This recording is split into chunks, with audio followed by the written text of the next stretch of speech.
You know, I have a message for our MAGA friends. You are not allowed to be surprised. Oh my gosh, you're in the finding out phase? Tulsi Gabbard, a dictator groupie, dangerously unqualified. Will your vote hand her all our national secrets?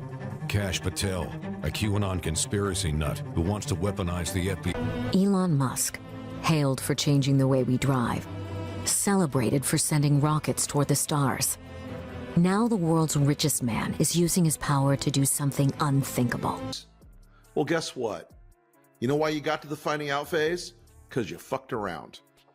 Robert F. Kennedy Jr., an anti-vax profiteer, ready to risk children's lives, cripple cancer research, and revive diseases. Did you vote for Trump, thinking he'd make America great again? Well, brace yourselves, because the Lincoln Project has a message for you. No more excuses. Their new ads aren't holding back. They're like a political roast, grilling Trump's failed policies until they're crispy and served with a side of, "I told you so." Time to face the facts, Trump fans. Your hero might be a little off-key. Remember when Trump promised to turn America into a golden paradise? Yeah, well, it turns out his Midas touch was more like a rusty second-hand tool. Let's take a look at what our orange-tinted friend really dug up during his time in the White House. Funding for life-saving medicine and science. Shutting down cancer and Alzheimer's research. Solutions for childhood disease. Watching the power grab and illegality going on in Washington, it's easy to feel helpless, like there's nothing you can do. Don't. Trump swore he'd make us all rich, but those tax cuts for billionaires, they didn't exactly rain down on the rest of us. While the fat cats were stacking their cash, the average Joe was hunting for loose change in the couch cushions. Now, let's talk numbers because, spoiler alert, they don't lie. Trump kept tweeting about a booming economy, but the wealth gap, that was growing faster than his Twitter feed during a meltdown. The top 1% saw their bank accounts explode like a Trump Tower taco bowl, while the middle class barely got any growth. Kind of like his vocabulary. Not much at all. Oh, and those amazing trade deals Trump kept bragging about as successful as a Trump University degree. Our farmers, bless their hearts, were left sitting on mountains of soybeans. Talk about a bankruptcy waiting to happen. These trade wars hit them harder than one of Trump's golf shots off course.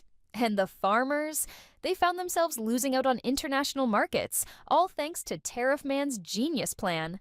Guess when Trump said he loved farmers, he meant he loved watching them struggle. America first, huh? Sure, if by first you mean last for American farmers. But don't worry, folks. All this economic chaos isn't just a temporary blip. It could have long-term consequences according to the experts. And by experts, I mean people Trump pretends don't exist. We're talking about a wealth disparity so deep it makes the Grand Canyon look like a sidewalk crack. The financial security of middle and lower income Americans, about as secure as a wig in a hurricane. And let's not forget Trump's big promise to create jobs and economic growth with those tax cuts. It was supposed to be tremendous, right? Well, shocker, it wasn't. Those benefits didn't trickle down to the average citizen. Who would have thought that giving more money to the already wealthy wouldn't help those with less? All right, what else have we learned? Trump's golden touch is more like the Midas touch of a dollar store knockoff King Midas. Everything he touches turns to, well, let's just say it doesn't smell like roses. Remember when Trump promised to make America's infrastructure great again? Well, his grand plans for rebuilding were about as sturdy as a house of cards in a tornado. Let's take a trip down memory lane and revisit the comedy that was Infrastructure Week. He tried to make it happen so many times. It was like watching your drunk uncle try to assemble IKEA furniture. Entertaining at first, but then just sad. Trump kept announcing it like a broken record. But hey, at least he was consistent in his inconsistency. Now, let's cruise down the highways of Trump's America. Buckle up, it's bumpier than his comb-over in a windstorm. Potholes so deep they could swallow a smart car. Bridges.